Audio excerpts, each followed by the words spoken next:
بكم. في واحد من أكثر قرارات الفيفا إثارة للجدل، وافق الاتحاد الدولي لكرة القدم على اعتماد مشاركة 48 منتخبا في كأس العالم ابتداء من مونديال 2026. اليوم عملنا ووصلنا في النهاية إلى القرار الأخير بالنسبة لما سيعتمد لكأس العالم 2026، والتي ستكون ب48 منتخبا في منظومة تضم 16 مجموعة من 3 منتخبات. الاثنين الأوائل يترشحون لدور 32، وكما ترون يتواصل الأمر هكذا. الخبر الجيد بالنسبة لهذه المنظومة هو أنه يمكن اللعب بنفس عدد الأيام سابقا بالتأكيد، وأن المنتخب الفائز بالبطولة سيلعب 7 مباريات لا أكثر،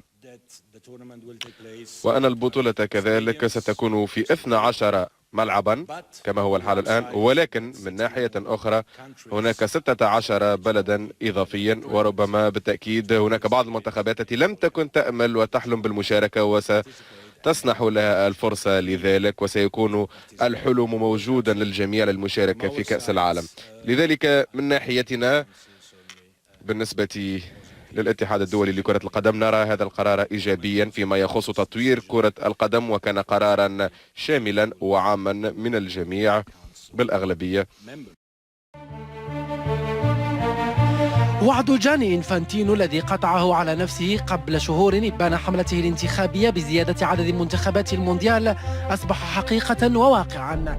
شغف المشاركة في كأس العالم الذي حرمت منه عدة منتخبات عبر السنين ستذوقه لا محالة في نسخة 2026. 16 منتخبا ستضاف إلى 32 ليصبح المجموع 48 منتخبا موزعين على 16 مجموعة تضم كل واحدة منها 3 منتخبات. الوافد الجديد على قلعة الفيفا دافع عن واحد من أكثر القرارات إثارة للجدل، والموافقة بالإجماع كانت سندا لإنفانتينو. حجة الجالس على عرش الفيفا هي زيادة جرعات الاهتمام بكرة القدم وضخ عائدات مالية ضخمة، والمبلغ المحتمل هو 640 مليون دولار ستدخل خزينة الفيفا بعد 80 مباراة مونديالية عوض 64 مباراة. قرار إضافة المنتخبات 16 وحسب رئيس الفيفا لن يؤثر لا على عدد المباريات للوصول إلى النهائي، ولا على عدد أيام البطولة، ولا حتى على عدد الملاعب التي ستحتاجها النسخة الجديدة. إذن فالمونديال القادم بعد 9 سنوات سيكون بحلة جديدة، لكن ما قد يتساءل عنه عشاق كرة القدم، هل ستزداد جرعات الإثارة والمتعة والتشويق؟ أجمع عدد من مسؤولي كرة القدم العالمية عن تأييدهم للقرار على اعتبار أنه يقدم فرصة أكبر للمنتخبات التي لم تتأهل من قبل للمونديال. أعتقد أنه انتصار أحرزته كرة القدم العالمية، فوجود قدر أكبر من المنافسة يعني وجود لاعبين وقدرات ومهارات أكثر مما نرى في الوقت الحالي. أعتقد أن كرة القدم ليست موجودة في أوروبا وحدها، فهي ملك للجميع، فبالنظر لوجود 211 اتحادا عضوا في الفيفا فإنه من الأجدر منح الفرصة للجميع وتوسيع قاعدة المشاركة في المونديال. لهذا أعتقد أنه حتى أوروبا ترغب في رفع عدد المنتخبات المشاركة في المونديال لتتجاوز 13 فريقا من القارة في المونديال الماضي. أعتقد أن هذا القرار يمثل تطورا طبيعيا لكرة القدم، لأن كأسا للعالم بمشاركة 48 فريقا تقدم فرصا أكثر لأي منتخب لم يشارك إلى الآن في المونديال ولديه حلم اللعب في البطولة. أرى أنه بفضل هذا القرار يمكننا تطوير الرياضة في العديد من الدول. رفع عدد المنتخبات المشاركة في المونديال شيء جيد بالنظر إلى أنه كان أحد مطالب الكاف، فبالنظر إلى تطور مستوى كرة القدم الإفريقية كان لزاما زيادة عدد منتخبات القارة السمراء التي تستحق رفع عدد منتخباتها المشاركة في المونديال، وهو أمر نرحب به.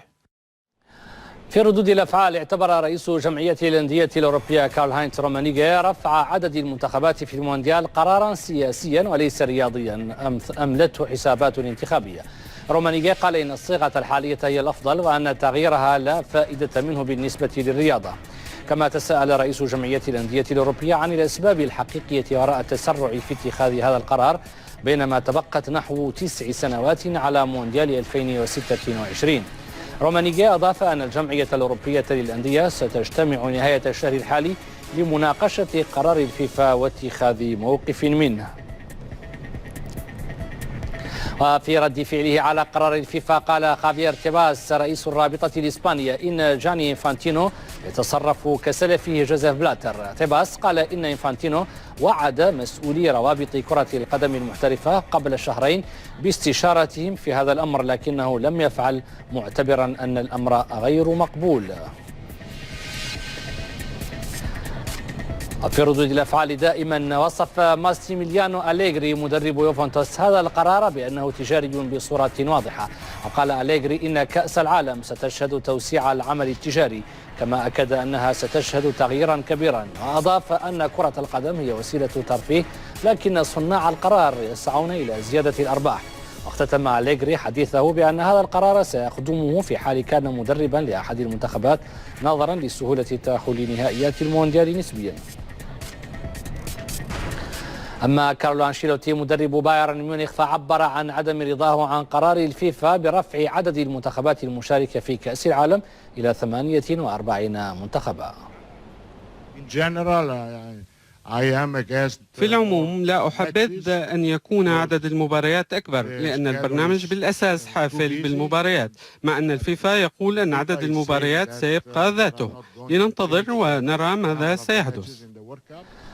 قال دافيد تريزيجيه النجم الأسبق لمنتخب فرنسا إن قرار الفيفا بزيادة عدد المنتخبات في كأس العالم سيمنح الفرصة لمزيد من اللاعبين الكبار للمشاركة في هذه المسابقة. قد تمنح الفرصة للمزيد من الدول كي تشارك في كأس العالم. هنالك لاعبون كبار لم تسنح لهم الفرصة للتأهل للمونديال. قد تتحقق أمنيتهم في اللعب ضمن المسابقة الأفضل بالنسبة لأي لاعب. أما القائد السابق لبرشلونة كارليس بويول فقد عبر عن تأييده الصريح لقرار الفيفا بقوله إنه سيسمح بحضور منتخبات صغيرة في نهائيات كأس العالم. أنا أؤيد هذا القرار، إنها فكرة جيدة. كرة القدم هي احتفال كبير للجماهير وكلما شارك عدد أكبر من المنتخبات كان ذلك أفضل. إن هذا القرار سيسمح بحضور منتخبات صغيرة وبالتالي ستتحقق مقولة أن كرة القدم للجميع وليس للكبار فقط.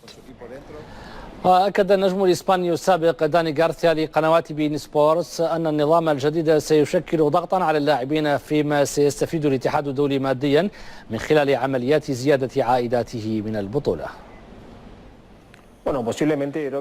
من المحتمل هذه الروابط إذا كان إنفانتينو قد رجع إليها وفيفا هو مؤسسة كبيرة في العالم لكي يتخذ قرار بمفرده، ولكن كل الناس من الناحية عامة سوف تسمح لهم الفرصة لكي يشاهد أكبر عدد من المباريات، ولكن المنظومة التي يتحدث عنها سوف تنم عن عدد المباريات هو نفس العدد، ولكن سوف تكون هنالك الضغط عملي كبير بالنسبة للاعبين.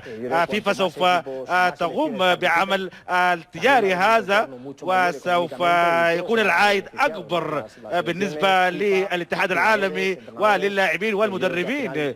ولكن في نهاية الأمر كأس العالم هو واجهة لكل العالم والكل سوف يكون لديه الفرصة لكي يثبت على وجوده. بطولة كأس العالم طرأت عليها تعديلات كثيرة منذ انطلاقها عام 30 من القرن الماضي وصولا إلى قرار زيادة عدد المنتخبات المشاركة في مونديال 2026. نتابع أبرز التغييرات التي شهدتها البطولة في سياق التقرير التالي.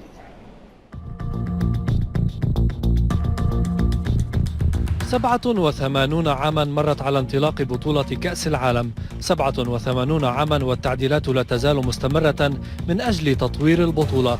عام 30 من القرن الماضي بدأت منافسات المونديال بمشاركة 13 منتخبا في الأوروغواي. عدد المنتخبات زاد في مونديال إيطاليا عام 34 ليصل إلى 16.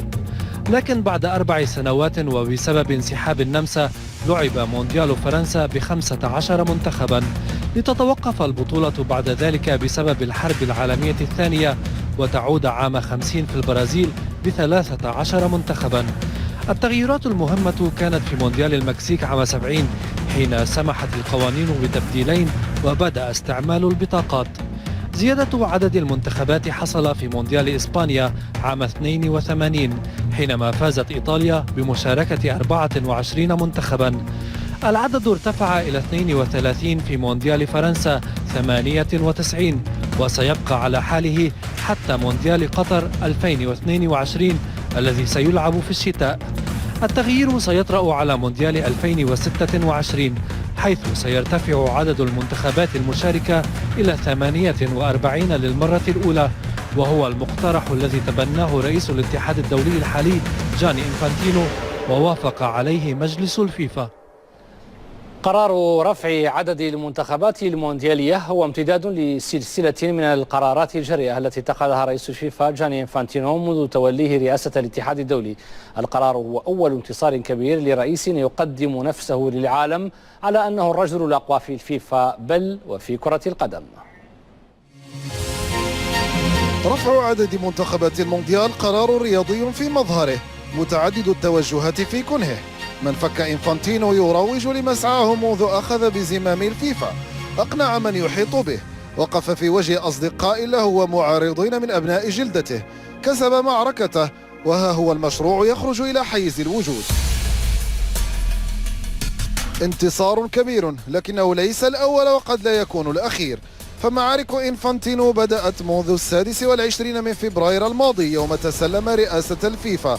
تخلص أولا من تركة مواطنه بلاتر وأبعد بعض من ذوي الاستقلالية والنفوذ كقصة رئيس لجنة التدقيق دومينيكو سكالا، والذي ربما دفعه السويسري إلى الاستقالة بعد أن اتخذ سكالا قرارا يقضي بتخفيض راتب وعلاوات رئيس الفيفا في خضم موجة إصلاحات لم ترق للسويسري. ثم رفع من عدد أعضاء اللجنة التنفيذية ووسع من صلاحياتها. لبس إنفانتينو بعدها رداء أسود ونصب نفسه حكما بالشاشة لا بالصافرة. تقنية الفيديو من أولى أولوياته، جربها في مونديال الأندية وجعلها أمرا واقعا، ولا عجب إن أقرها الفيفا في مونديال روسيا.